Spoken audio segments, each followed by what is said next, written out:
So yung mga explorer, isa naman pag-explore ang ating gagawin. Balikan natin ang Pagudpud, Ilocos Norte. Nakakatawa mag-explorer dahil ang daming improvement ng lugar na ito. Ang daming inayos at ang daming pinapaganda at papagandahin pa. Yun nga lang mga explorer, na taon ulit nakatatapos lang ng habagat. Kaya yung Saud Beach natin ngayon ay maraming mga seaweeds ulit.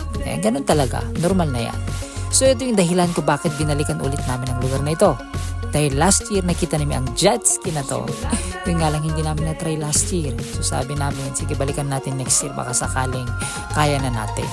At nandito na nga, so sabi ko pagbibigyan ko na kayo para naman maranasan natin. First time ko rin, first time nila. So another memories kasama ng ating mga little Doros mag-explorer. So ito, samahan nyo kami.